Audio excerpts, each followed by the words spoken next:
pues no hay paredes que te puedan esconder.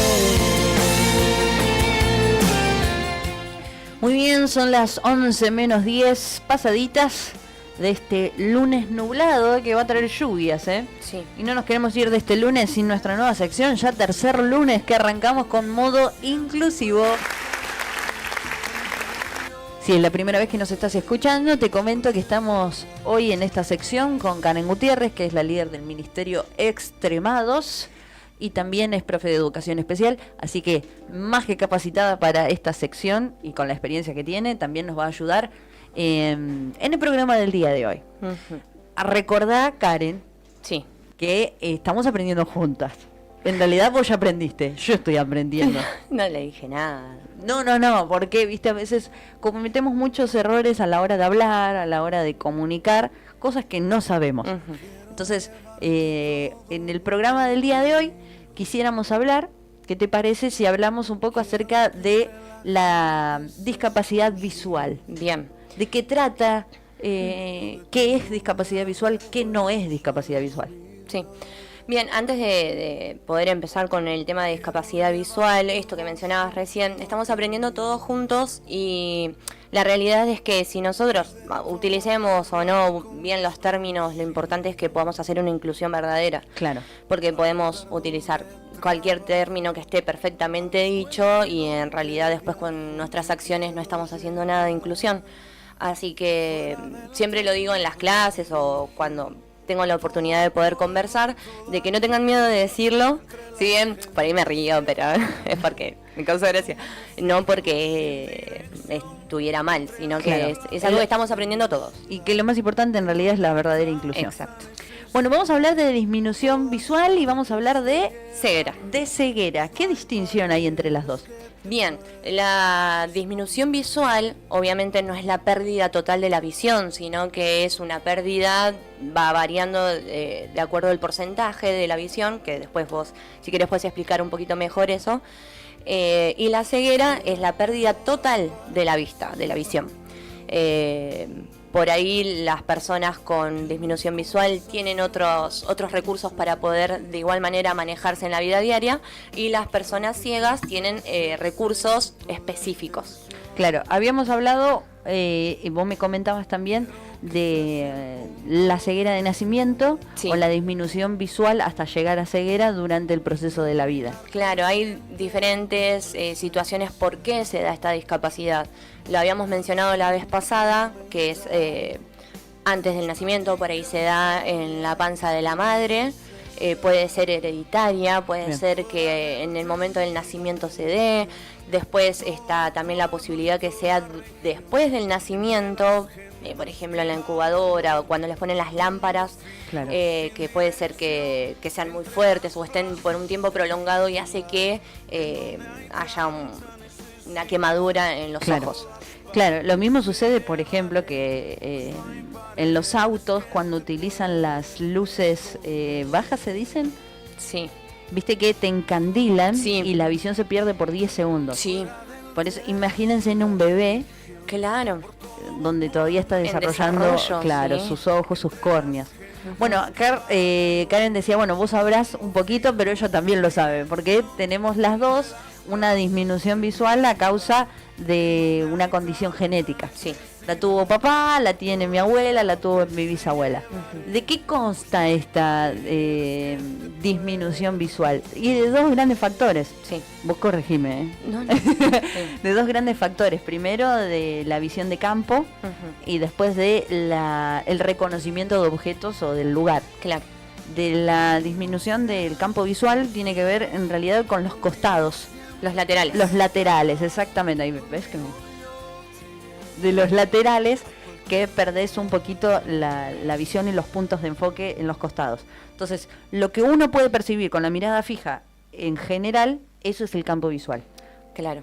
Y la disminución visual en cuanto al reconocimiento de objetos tiene que ver muchas veces con la miopía y el astigmatismo, que generalmente estamos todos más familiarizados. Claro, el campo visual, para que se den una idea, es, por ejemplo, si estamos mirando un punto fijo, nosotros sabemos que acá al costado están pasando cosas. Hay movimientos. Hay movimientos, inclusive podemos identificarlos.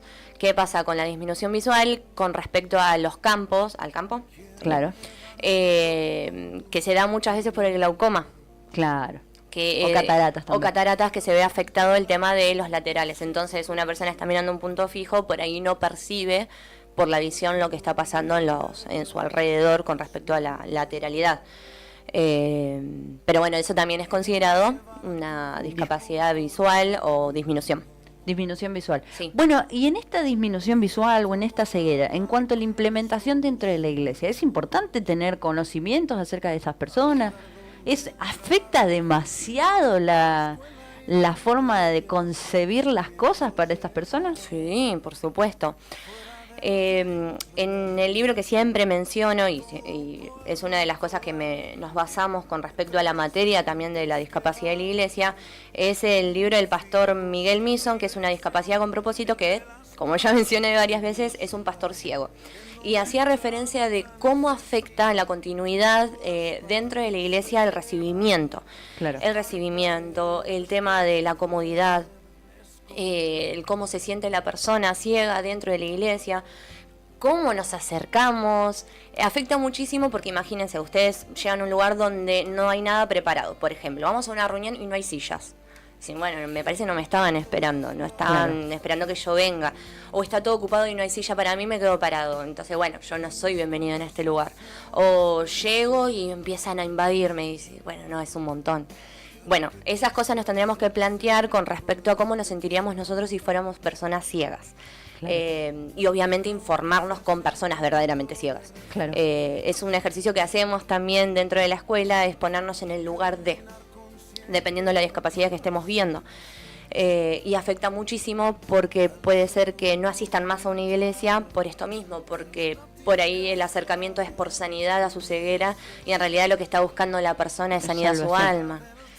O por otras necesidades, que por ahí la ceguera no es lo que está afectando, sino que tiene otro tipo de dificultades o emocionales también. Eso un poquito es lo que habíamos hablado la semana pasada, acerca de que tenga una discapacidad no significa que esté sufriendo. Claro, sí. Entonces a veces sí, hay que orar para que se sane de la vista. Claro. Y la persona no lo está padeciendo. Claro, puede que lo padezca o no, pero creo que lo más importante cuando nos acercamos a presentar el Evangelio no es la sanidad. Que obviamente si está en los planes del Señor y tenemos fe en los milagros del Señor, va a suceder. Pero lo que nosotros tenemos que enfocarnos primeramente es en poder evangelizarlo. En su alma. En su alma, porque cuando esa persona parta con el Señor no va a ser lo importante si recuperó la vista o, no sé, volvió a caminar, sino que qué pasó con su alma, con su corazón con respecto al Señor, aceptó al Señor o no. Y en eso nos enfocamos primeramente en la persona, porque vemos primero a la persona y, como con cualquiera, sabemos que tenemos que presentarle el Evangelio. Después, obviamente, se verán las necesidades físicas, emocionales, sociales que necesita la persona. ¿Y cuáles podrían ser algunas recomendaciones para la iglesia cuando se presenta una persona con disminución visual o una persona ciega? Bien, primeramente, vieron que cuando tratamos de guiar a una persona ciega, nos ha pasado muchas veces que las agarramos de los brazos. Claro, de los brazos, sin preguntar, y se entiende porque desconocemos. Lo recomendable es que avisarle que tengo mi hombro o mi brazo para que se agarre. Claro. Primero que todo, si necesita ayuda. Claro. Porque por ahí no la necesita y se maneja de manera totalmente autónoma y se maneja solo. Pero si le preguntamos si necesita ayuda para manejarse, para caminar y demás, entonces le ofrecemos nuestro hombro, nosotros no lo llevamos, ellos se guían con nosotros. Siempre un poquito más adelante de la persona, porque por lo general tienen los bastones. Claro, no es recomendable caminar a la par, un poquito más adelante. Un poquito más adelante sin estorbar el bastón, ¿sí? Entonces nos ponemos un poquito más adelante, que se agarran del hombro para que se puedan guiar, siempre anticipando, hay un escalón, hay, no sé, una piedra grande, lo que sea, se lo anticipamos Y de esa manera es la manera correcta, valga la redundancia, de que podemos guiar a una persona con disminución visual o con ceguera. Y con respecto a los materiales, por ejemplo, la lectura, ¿cómo podríamos nosotros acercar el material a las personas con disminución visual o completamente ciegas? Bien. Para poder buscar materiales tenemos que informarnos sobre la persona. Claro. Primeramente, si tiene, no sé, recursos digitales, si tiene algún celular que es parlante, con respecto, no sé, si es un celular que va diciendo las cosas que hay en el celular. Por ejemplo, menú, que vas tocando y te va diciendo lo que vas haciendo. Tenemos que reconocer si tienen celular, si tienen tablet, si leen braille o no leen, porque por ahí le ofrecemos una Biblia en braille y la persona no lee braille. Claro. Entonces siempre es recomendable, tanto para personas ciegas como con cualquier otra discapacidad, es informarnos sobre esa persona. Qué recursos tiene, cómo se maneja en el día a día, qué es lo que le resulta más cómodo para la comprensión de lo que se está queriendo ofrecer. Y bueno, tenemos materiales de todo tipo, hay bibliotecas parlantes, hay audioparlantes, que es escuchar la Biblia con audio. Inclusive desde Google, tenemos todo el tipo de información o recursos con el celular. Desde Google podemos sacarle una foto al libro y nos va a leer lo que está diciendo en voz alta. Entonces tenemos mucho.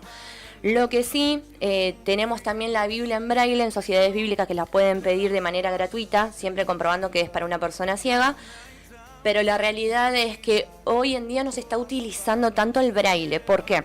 Porque es un material muy caro, claro, el papel braille, para escribir en braille, y lleva muchísimas hojas, porque no es lo mismo escribir con nuestra letra que escribirlo en braille, que lleva mucho más espacio, tiene que estar bien distinguido para poder al tacto leerlo bien. Y después se hacen unos librazos así enormes. Por eso hay otro tipo de recursos que hoy se pueden utilizar. Bueno, y en cuanto a la disminución visual, que quizás son casos que están cotidianos en la iglesia, existen también Biblias de letra gigante y súper gigante. Existen las Biblias de púlpito, que son para expositores para no estar tan pegados, pero se pueden utilizar cualquier persona. Son Biblias de tamaño 19 de letra, o sea, es el más grande que hay, y está la posibilidad de la lectura de la Biblia en letra gigante en el caso que la tuvieran. Después existen. Si vas, te lo digo como experiencia personal, los pizarrones a veces cuando uno quiere explicar algo son muy difíciles, entonces a veces es mejor pantallas. Pantallas, en vez de explicarlo en el pizarrón, poder utilizar una pantalla para escribir o directamente que diga lo que yo quiero. Entonces hay un montón de cosas. Si nos ponemos a pensar una por una, hay un montón. ¿Podemos acercarnos a estas personas? Sí se puede. Por supuesto. Existen. Nomás, como dijo Car, el primer paso sería informarse, ser respetuosos. Y hay algo muy importante también, que me parece muy útil que lo sepamos, la diferencia entre el bastón blanco y el bastón verde. Sí. El bastón blanco, decime si estoy en lo correcto, es para personas ciegas. Sí. Y el bastón verde para disminución visual. Sí. Estamos hablando de disminución visual elevada, ¿no? Que ya es muy difícil, pueden distinguir colores, pueden distinguir algún tipo de forma, pero no el concepto general del campo de visión. ¿Estoy en lo correcto? Sí. Bueno, entonces estaba buscando justo una parte que habla del vocabulario, no lo estoy encontrando, que habla del vocabulario con respecto a dirigirnos a las personas ciegas. Si bien por ahí nos cuidamos un poco de decir ver, visión y demás. ¿Viste? No tengamos miedo con eso, porque es dentro del vocabulario que hablamos siempre, ¿no? A las personas ciegas, por lo general, no les molesta. ¿Viste esto? Y bueno, y frenás toda la conversación. Y es más incómodo y no es algo que moleste. Claro. Y hay veces que tienen personas cierta disminución visual que no parece que la tienen. Porque como es de chicos, por eso hablábamos un poco. Generalmente a mí acá no se dan cuenta que no vemos hasta que nos ven leyendo algo. Sí. O agarrando el teléfono. O no saludamos. O no saludamos a la gente en la calle. Porque te aprendiste a manejar. Ujú. Conoces los lugares. Eso es muy importante también, darles Sí. el espacio para que conozcan los lugares. Sí, sí, sí. Si va a entrar a la iglesia, a hacerle un recorrido sobre el lugar donde están las columnas, donde hay sillas. Y bueno, eso es bastante importante. Eso, hacer un recorrido apenas llega. Querés conocer el lugar, querés Claro. fijarte dónde están los baños. Y siempre preguntar qué recursos tiene. Exacto. Bueno, esto es un resumen Sí, chiquitito. muy chiquitito, pero que nos ayuda muchísimo con los consejos Ujú. a poder manejarnos mejor. Sí. Bueno, muchísimas gracias, Car. ¿Te sientes cómoda? Sí, ¿Lo hicimos perfecto. bien? Sí, sí, excelente. Vamos todavía.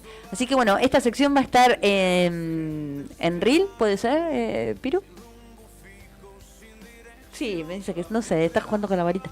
Esto va a estar en redes, esta sección. El jueves va a estar subida, así que lo estás escuchando hoy y también lo vas a poder compartir este trozo de esta sección que se llamó Modo Inclusivo. Muchas gracias.